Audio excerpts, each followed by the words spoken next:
Prezados irmãos e irmãs, louvado seja nosso Senhor Jesus Cristo, para sempre seja louvado, e nossa Mãe, Maria Santíssima. Hoje, a liturgia nos convida a olhar para o transpassado. Assim diz o profeta Zacarias no seu capítulo 12. O Senhor derramará sobre a casa de Javi e sobre os habitantes de Jerusalém um espírito de graça e de súplica. Eles olharão para mim, aqueles a quem feriram de morte, aqueles a quem eles transpassaram, hão de chorá-lo, como se chora pela perda de um filho único ou pela morte de um primogênito. Naquele dia haverá um grande pranto em Jerusalém. E no capítulo seguinte, o capítulo 13, o profeta prossegue. Naquele dia haverá uma fonte acessível à casa de Davi e aos habitantes de Jerusalém para ablução e purificação. Haverá, portanto, dor, arrependimento pelos pecados, por causa daquele que será transpassado, e haverá uma fonte de água que purifica.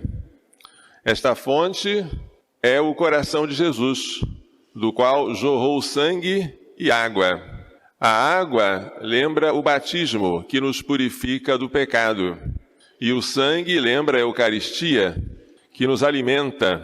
Água e sangue, batismo e Eucaristia, constituem a Igreja, da qual nós somos membros. O Salmo 62 fala da sede de Deus que tem o salmista, como de uma terra sedenta e sem água. Ele quer contemplar o Senhor no templo, para ver a sua glória e o seu poder. Porque a graça de Deus, diz o salmista, vale mais do que a vida. Como é que algo pode valer mais do que a vida? O ladrão, para nos forçar a entregar alguma coisa, nos ameaça de morte. Que vale mais do que a vida? Segundo o salmista, a graça. Mas por que a graça vale mais do que a vida? Porque a graça, estudamos no catecismo, é a vida de Deus em nós. O ladrão pode levar tudo o que nós temos, mas ele só levará a graça se nós cometermos um pecado mortal. Diante da ameaça, ou tu cometes um pecado mortal, ou tu morres, devemos preferir a morte, porque a graça vale mais do que a vida. A graça nós conservamos mesmo quando morremos, ela se transforma em glória.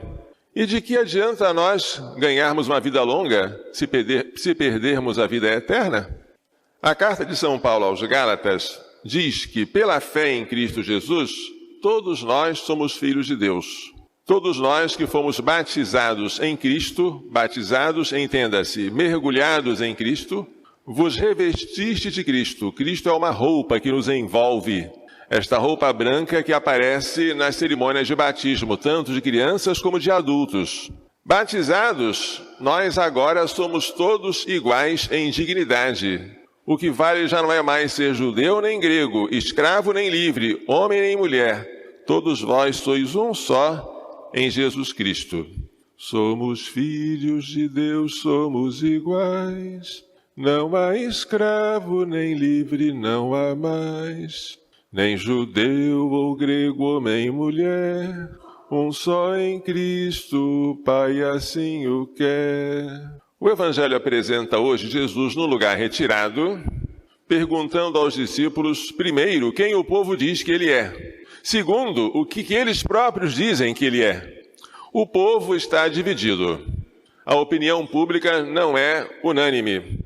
Alguns dizem que Jesus é João Batista, que ressuscitou. Outros que é Elias, aquele profeta que foi arrebatado num carro de fogo. Outro ainda que é alguns dos antigos profetas que retornou. E vós? Quem dizeis que eu sou? Esta palavra nos toca profundamente. São 12 que estão seguindo Jesus já há algum tempo. Estão seguindo por quê e para quê? Pedro, que era o primeiro da classe, responde de maneira súbita. Tu és o Cristo de Deus. O Cristo, o ungido com o Espírito Santo. A resposta de Pedro é exata. Jesus proíbe que ele fale isso aos outros, porque poderia ter uma conotação política, poderia servir para mal-entendidos. Mas ele acrescenta, o Filho do Homem deve sofrer muito, deve ser rejeitado, deve ser morto e deve ressuscitar ao terceiro dia. Mas como conciliar o Messias, que parece ser alguém glorioso, com este sofredor? É difícil. Pensava-se no Messias como um rei, e era verdade, um rei poderoso, sem dúvida, mas não um rei que fosse humilhado, maltratado e morto. Que isso? Este é o grande paradoxo do cristianismo, e felizes aqueles que não se escandalizarem da cruz de Cristo, porque aquilo que ele resolveu assumir, o sofrimento, a cruz, manda que nós, seus seguidores, assumamos também. Se alguém quer me seguir, renuncie a si mesmo. Tome sua cruz cada dia, siga-me. Porque quem quiser salvar a sua vida, vai perdê-la. E quem perder sua vida por causa de mim, esse a salvará.